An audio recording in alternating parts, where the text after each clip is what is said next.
Hey y'all, this is AL Thick Madame, and I'm coming at y'all with this second review of the second episode, season 1 of The Family Business, which is a TV show that is airing currently on BET. And like I told y'all in the first video, it is based off of a book. So, y'all got me some tea today. Got me some of my, made me Arnold Palmer type of mixture and things.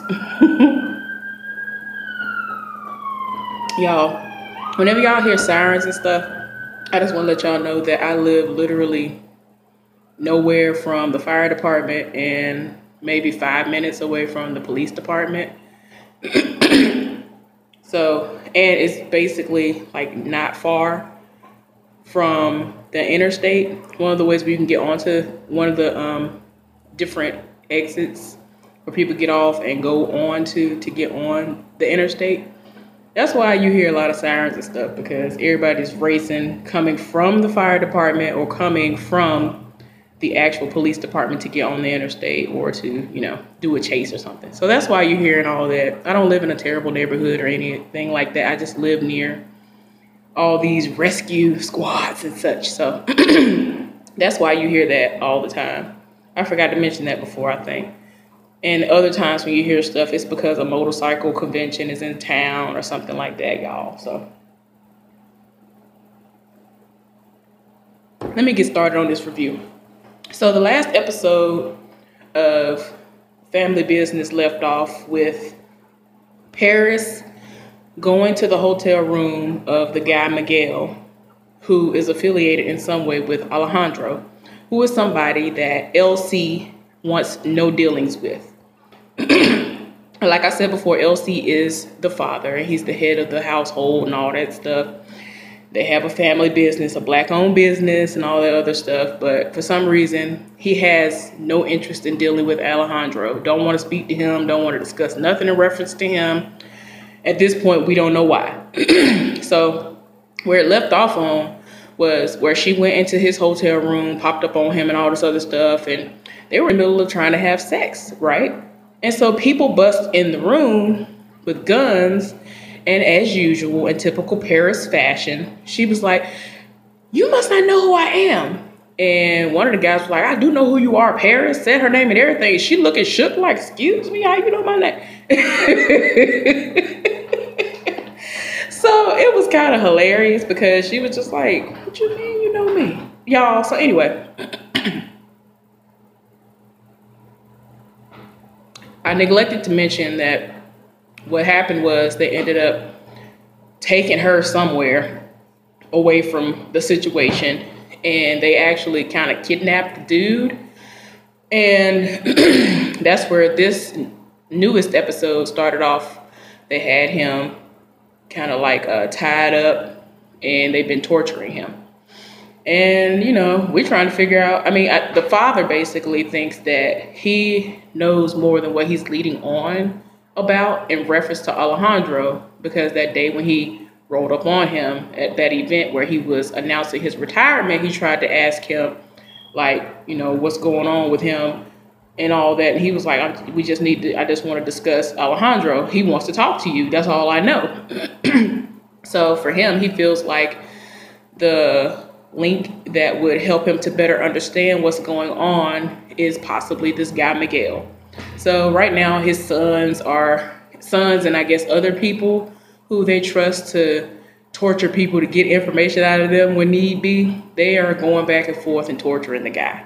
Cool. So they go to a scene where Tammy Roman's character, London, is talking to her husband. Her husband is getting ready to leave for the day to do whatever he's doing within her father's business. Now, apparently, he is doing some things he ain't got no business, because she's being this very dutiful wife, and she's like trying to, fix his collar and, making sure he looks prim and proper, because, he's a lawyer. And he, is wearing a suit and he's looking very, very nice. So she goes to, I guess, fix his handkerchief and there's lipstick on it. And so, she's like, well, who is this from? What is going on? At first she tried to be nice about it, and she was like, no, who is this from? What is going on here? And then he goes to like hit at her. So apparently you can tell that he abuses her, hits her when he gets angry, and always wants to avoid the question, never wants to answer anything. And I'm just like, and I'm kind of mixed in my feelings on Tammy playing this role. Reason being, she's actually been in domestic abuse situations and all that stuff before. So I know she probably had to dig deep in order to bring that out of herself and, have to reassure herself, like, this is not real life happening to me anymore. This is a role. I'm getting paid for this. And when I go home, I won't have any bruises, and these things will have not actually happened to me in real life. So anyway, I commend her for doing this. But yeah, she is basically trying to figure out what's going on. And, it's apparent that he's cheating in some way. So she in her feelings, and then it's crazy because the grandson that is very smart, that I told y'all looked very dapper at the little, I guess you might as well say, retirement gala. He came, and that's their son, or either that is her son. From the way he was talking, either he's just beyond trash, or and that's his child along with this other little girl, or it's a child that she had before she met him. Anyway, the little boy came from out of nowhere and was like, don't you have to go to work? And I was just like, oh gosh, because he could tell that he was hounding his mama and doing the most or whatever, y'all. And so I was like, Lord, don't nobody have time for this foolishness. So, he was like, see, this is what I'm talking about. This is how all y'all are. This don't make no sense. See what I got to live with? So he like in his feelings and going off when he the one in the wrong. You the one who got lipstick on your handkerchief. Why are you getting mad at her and her son and the whole family, basically, like in your feelings? You are already mad and in your feelings because you are not the person who her father picked to be the person who was going to run the company after he retired. So it's like, what does that have to do with her? I don't understand why you feel as though she is so inadequate to the point of where you are beating her and being verbally abusive to her and all of that in between. I don't get it. Y'all, so anyway, I want to make sure I go over everything. So he, go ahead, go to work, do what he gonna do. So, as usual, like I said, they went and dropped Paris off at her mama's house. I guess that she does live there at that mansion. And so she did exactly the same thing that she did when her daddy came and basically had her bailed out of jail. It was like, Mom, you gotta believe me, I didn't do anything. It wasn't even me. It wasn't even my fault. I was just like, oh my gosh, this brat behavior again. Like, what in the world, y'all? So eventually the son-in-law goes over to the house, which is, I'm thinking it's her actual parent. It has to be her parents' house because they're together. Elsie and I think her name is Charlotte, the mama. And, he goes over there to discuss some business with this guy who I'm not really a fan of, so I don't really want to discuss him. Like, he just seems beyond shady and like he doing the most. So until something else pop off that I actually really do need to discuss, I'm not going to really discuss him like that because I don't like it, y'all. I can't.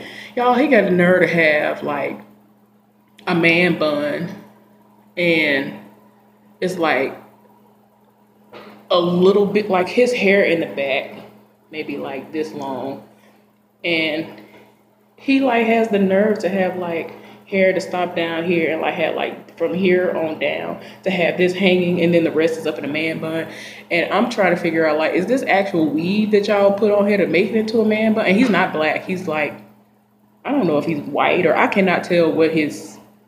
I don't know if he's a Russian. I kind of think he's a Russian or something, or supposed to be perpetrating a Russian. I don't know. But anyway, he got a nerve to have like a little swooped up in a bun, a man bun type of situation. Y'all, he look like a mess. I can't. And then got a nerve to have like from here on down, like until right here, hair hanging, but then a man bun right here. Like, y'all, I can't. I'm trying to be young. I'm tired. Anyway, him and London, who is, Tammy Roman's character, they're meeting and having a little side conversation, and the dude was trying to say to him that, I want you to work for me. And so he kind of looking at him like, what you talking about? You know what I'm saying? So I guess they will get more in detail about how that situation is going to work, but the dude basically rolled up on him and was like, I want you to work for me. Anyway, the guy who I told y'all I've always lived for him. He was in Sons of Anarchy, and he currently is in this show. And before we saw him on this show, he's in Mayans MC, Motorcycle Club. And his name is Alvarez on there, but on here his name is Alejandro. Well, we finally are going to get to see him. Yeah. I was excited. So I was like, yeah, we finally get to see him. Yes. So y'all, they get to talking. They end up having a meeting where, well, first of all, they're trying to talk to him on the phone. So Alvarez trying to talk to him was like, look, we got a problem. And LC like, look, I don't want to hear none of that. All I know is my shipment is missing. Somebody took my car and they killed my nephew. So apparently the guy who got killed was his nephew, who got killed in the first episode, who was supposed to be transporting this expensive luxury car that was like an old model. I don't know what it was. It was an older model car. You could tell. It's like old. But it was like an old model luxury car that had been, I guess they tricked it out and made it look very, very, very expensive. And I think it was a very expensive fix and transformation, rather. So he was mad about that. He was like, I don't care nothing about what you're talking about. My shipment is not here. I don't have product coming in. And I don't know who did what they did with my car. My car missing. So I don't know if you had something to do with it. I need my stuff. So he looking like, look, all I know is, I think he said that dude is his son, which is the guy who Paris randomly tried to approach and she's been trying to get with and she was trying to sleep with, right? The guy who they're currently torturing. So he was like, look, if you return my son, we ain't got nothing to do with that. I will find out, the situation as far as that's concerned. So he looking like, look, I can't do that because I need to know what my shipment is. I need to know where all my stuff at. I need to know why my product and got stopped. I need answers. So he just looking at him like, look, you're going to have to do something because you're going to have to come up off of my son. So, LC trying to talk to him about family. And he was like, well, that's why I'm trying to get you to understand that that's my son and I want my son back. And LC just keeps insisting that he's not giving him back, so there's no way around it. So eventually, they end up meeting up. Old dude set it all the way off and popped up. I'm sorry, let me not do that. Alejandro popped up at, it was either at his, I think he popped up at the business. Popped up over there with some of his goons in tow and was like, told the receptionist, I'd like to see LC with Duncan. And so she was like, I'll see if he's available and rung him up to see what was going on. And she told him who he was. And he was like, he was going to be right out. So him and some of his sons came out. The dude I told y'all was the big dude that's Junior. He came out. And like some other guys came out. And, he was like, yes, long time no see. And so y'all got to get used to that. I said Alvarez. Alejandro said, well, it's funny, I just spoke to you yesterday or whatever. So, I was just like, oh gosh. They went and then he was like, look, we about to have a meeting or whatever. So he was like, yeah, I don't trust none of them. And so he was like, oh, I trust them with my life. He was like, well, I don't trust them at all. So they ain't coming. He was like, you can bring one of them and that's it. Like, it was like a nice little handful of people he brought with him. So they ended up going into their little office to talk and discuss what was going on. The gist of what happened was y'all, I'm sorry. Alejandro said, you are going to have to do something to remedy this situation because I need my son. So he said, well, since you ain't going to give me my son back right now, I'm going to need one of your sons in return. So he was like, what you talking about? So he was like, that's the only way this is going to work, or I'm going to come gunning for you because I want my son. So what happened was, y'all, I was right the first time. I thought I had kind of misheard the first episode. Paris does have a twin, and it's the gay guy. And I don't know why, I forgot what his name was. Anyway, it's the gay son.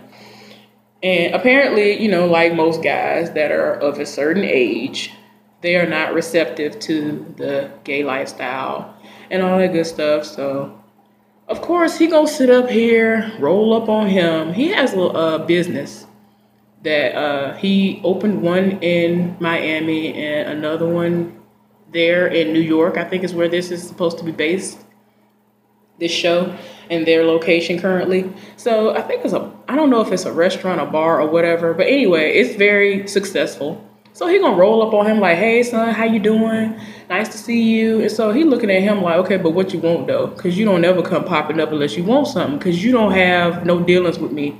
You ain't here for my lifestyle or whatever. But, he told him, he was like, look, your sister in trouble. So let me backtrack and explain to y'all why she's in trouble. And the sister that I am referring to is London, which is Tammy Roman's character. So like I told y'all before, Tammy was tired of her spirit, London. She was tired. And one day, that same day, she left the house and she was out with her daughter. I don't know if that son was with her or not. I kind of don't think so, because I think he's kind of old enough to kind of be on his own and be responsible enough, because he's really smart. But anyway, I think the youngest child was with her, which is a daughter. And she caught a flat tire. So she called her husband. He wouldn't answer the phone. She kept calling him. He wouldn't answer the phone. He's, like I told y'all, in this meeting with this guy. And eventually he ends up in a meeting with the rest of her family, discussing that family business or whatever. He's trying to get in where he can fit in, because he ain't going to get where he want to get right now. So she leaving all these messages and was like, this don't make no sense. I'm out here and I need you and you won't answer your phone, whatever. So this dude that looked kind of homeless, he rolled all the way up on her and was like, yeah, I can fix that tire for you if you can spare a little change. And she was like, oh no, I'm fine. I got AAA on the way. I'm good. So the dude kept insisting and be like, go ahead and give me some money. I know you got some money. She was like, no, I don't have any change to give you. I can't do that. This dude proceeds to roll up on her, try to snatch her purse. So she starts slapping him and kind of fighting with him. And this guy comes from out of nowhere and was like, hey, you need to leave her alone. He punches him a couple of times in his stomach. And then dude was like, you over here trying to hurt me? You trying to kill me or something? I was like, how dare you? You rolled up on this woman who is there without support from a man at all. No male figure is around her, and she's by herself with a young child, and you rolled up on her in a threatening manner.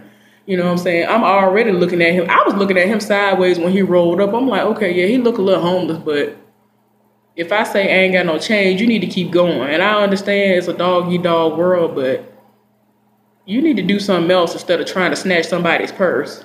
He was like, I think you got something in here. He really snatched this woman's purse, and she, kept her grip on it, and the dude came from out of nowhere. So then, he was able to run him off. And y'all, I don't know why, I forgot what his name was. Anyway, he introduced himself. And, she was like, thank you so much. How can I repay you? Whatever. And he was like, well, I see you have a flat tire. I can fix it for you. And so she was like, oh no, my husband, I have someone on the way. I have AAA or something. She ain't saying about her husband. I'm like, I got AAA. AAA is on the way. And so he was like, well, AAA can take a long time. I can fix that for you and have you going in no time. So she was like, you really don't have to do that. Going back and forth with the pleasantries. And so eventually got to a point where she let him change the tire. Her husband waited until way after the fact to call her back.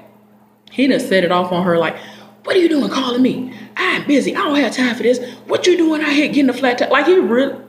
He has issues like no other. How you gonna sit up here and set it off and get mad to the point where you say to somebody, how dare you get a flat tire? What are you out here doing that you getting a flat tire? I have things to do. I don't have time to do all this. I mean, she was trying to call him to let him know so he could hopefully come before AAA or anybody would come by and help or whatever. But he literally finally called her back way after the fact and went off about it. And it's like, why are you going off about something like that? You should be more concerned with the fact that she is out and did catch a flat tire and your child is with her. But you worried about the wrong thing. Anyway, y'all, I was so tired. Lord. So anyway, they keep going back and forth, and by this time, they are showing them in a conference room, a big conference room, discussing everything like I told you. And he gets to a point where, you're going to have to give up something. You're going to have to, send one of your sons to me as collateral, because you have my son and you're not going to release my son. Oh, no. So you're going to give me your son, one of your sons. Y'all, so like I was saying before, he rolled up on the gay son and basically was like, your sister's in trouble. And the reason why he said London was in trouble was because apparently Alvarez, this is what I'm confused about. And I kind of was like, is this a setup, or was this actually fate that intervened when her car caught a flat? The dude that helped her, she ended up contacting him because he was like, well, I want to can we, meet up and get a drink sometime? And so she was like, I want to repay you. And he was like, we can get a drink. And so she was like, okay, I could do that. So he ended up putting his number in her phone and all that stuff. And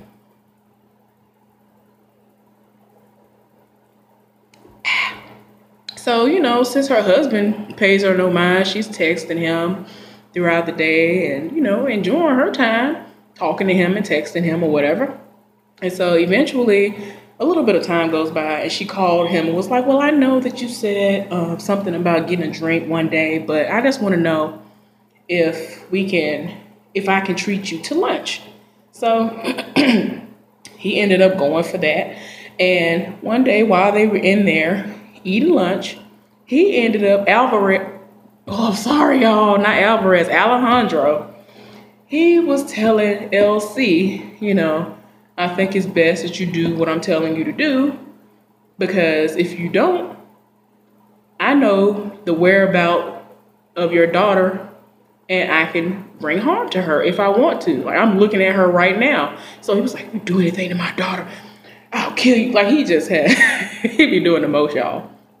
So anyway, meanwhile, they keep panning back and forth between him on the phone with LC, her daddy, and her and the dude. Man, they start like kind of making out, and she was like flirting real hard with him. He flirting real hard with her, and they literally are like pecking and doing the most. Almost, they doing everything but having sex at this point in time, y'all. At this juncture, I was like, what is going on? She doing the most. Like, that's how broken her husband has made her, to where she feels empty, and that dude is making her feel everything that she wants to feel or feel like she should be feeling as a wife. So y'all, it gets to a point where another scene happens where she's trying to leave the house to meet up with him, and they ended up putting her on a detail, and this guy had to take her where she wanted to go because she was trying to meet up with him. So that's when they ended up sneaking off. Well, she couldn't sneak off right then.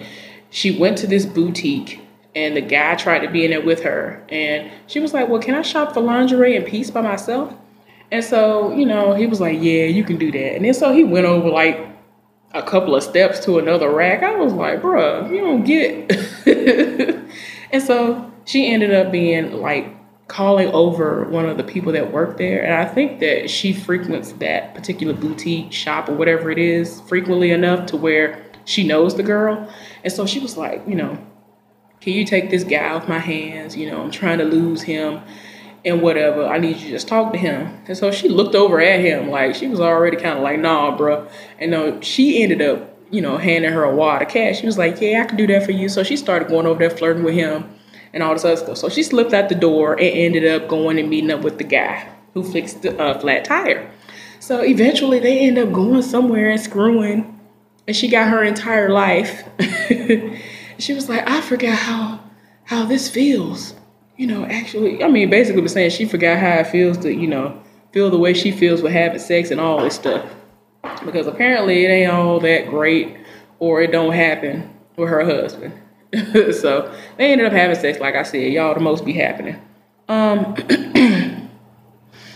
So, like I said before, the son went and got everything settled. And since he is one of those people who he wants his father to accept him, he's willing to do whatever it takes to please his father and to be seen as more than, oh, he's just some gay person. And I don't deal with that perversion and all that. Like, that's the kind of attitude his father has. So the son is so desperate for the attention and the love from his father that he's like, I'll do anything you want me to do. So he ended up agreeing to doing that. And I'm just like, bro, you did the most. I wouldn't have did it. You're a better person than me, because your daddy has his own agenda, and it's just like, nah, bro. So let me see. Try to make sure I tell y'all everything that has happened. I don't want to miss nothing, especially all the good juicy stuff that has happened. Yeah, I told y'all about that. So, like I told y'all before, one of the other sons, the one who took over the company, he is still dealing with that girl. And like I said before, I feel like they're going to be a couple. So what happened was his daddy ended up, needing him again. And when they were, in the middle of talking, he ended up answering the phone. Was like, oh, okay, I'm coming in or whatever. So he handed her a wad of cash and was like, oh, go ahead and go shop. Do whatever you want to do. Whether it's something you need or something you want, go and shop. It's on me. So then later on that day, he was literally about to go walk into the meeting. And she called. And he was like, oh, I'm just about to walk in this meeting. Even though he was not about to walk into a meeting, he was about to go walk into the room, the building, the little... out wherever they're holding that man hostage, Miguel hostage, to, retrieve him, to make a trade. And he was like, oh, well, I should be done and back. Because he was going to go to California or something, wherever, I'm trying not to say his name, y'all. Wherever Alejandro is, they were going to, the plan was he's gonna go and get Alejandro's son and take him to his father so that they can make a trade to get the son back, the gay son back, since he is being used as collateral right now. So prior to this, Paris, she knows everything. This heifer is just, y'all, she is relentless. I just don't understand why she ain't got nothing else better to do with her life, y'all. So she done sat up here and set it off. She done rolled up in there. I'm just like, nobody called you. Like, why are you so thirsty? She rolled up in the place, and there's a guy in there with a shotgun. He done cocked the shotgun, and he was like, oh, girl, oh, okay. And so she was like, let me go back there for a little while. So, she all brushing up against him, being all sexually and seductive, all sexual and seductive with him or whatever. And so he was here for it. She was like, I'll be back out here. Had on some booty shorts. Like, she had some, y'all would have to see. She had on like some booty shorts that were jeans. Like, I don't even think Daisy Dukes are that bad in comparison to the way that those jean shorts were on her. Y'all, so anyway, she done went back here to where the dude was at. And so the dude was kind of passed out or asleep. And so she gonna rub on him. And so he woke up. And so he was like, I need you to get me out of here. And so she was like, no, I came here to get what I told you I was gonna get. And so, he was just like, I need you to let me out. She sits up here and seduces him. And y'all, this is something I cannot stand in these TV shows and these movies. These people drop their drawers and just hop right on unprotected penises. I'm just like, what is going on? You don't know this man from Adam. You met him the other day. You don't know what his status is. Y'all ain't together at all, and you just hopped on him. Like, she got butt naked and hopped on top of him and just had her way with him. And, he enjoyed himself. And then when it was over, he convinced her, oh, I gotta pee. Can you untie me? So she done untied him, and she was like, well, I want round 2 when you come back, whatever. Meanwhile, they keep going back and forth. Dude was like, all right, so let's go back in the back and get Miguel. He was like, oh, Paris back there with him right now. Her brother like, Paris? So he tried to go back there. Man, tell me why the brother was too late.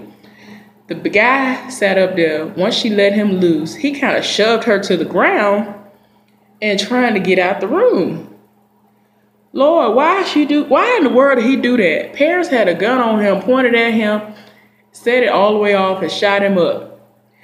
Right as the brother was about to walk in. And he was like, Paris, what did you do? And she was like, I killed the person who stole from my father. And the brother was like, no, you didn't. You just killed whatever the twin brother's name. And she looking like, y'all. And it went off like that. Y'all, I was so tired. I was like, what is going on? But yeah, I mean, aside from the fact that some of the way that they are doing the fight scenes, I guess, and some of the shooting scenes where somebody's getting shot, like you could tell, like when I told y'all before, the nephew fell before the shots actually happened, and like little stuff like that. Outside of that, I'm here for the story. I never read the book, so there are times that I'm kind of glad I didn't read the books before I see a movie or a TV show, and this is one of those instances. So right now, it's keeping my attention. I'm not bored. I don't drift off. I don't pick up my phone to do anything while I'm watching it. So as of right now, I am entertained and tuned into it. So until next time, hopefully y'all will, comment and like it and subscribe to this channel if you already aren't. I have a few people who have subscribed and have been with me before I ever even started uploading videos, and I want to thank y'all. So anyway, thank you for any new subscribers I end up gaining from these random reviews that I'm doing. And I hope that y'all are having a wonderful day and that you will have a wonderful weekend.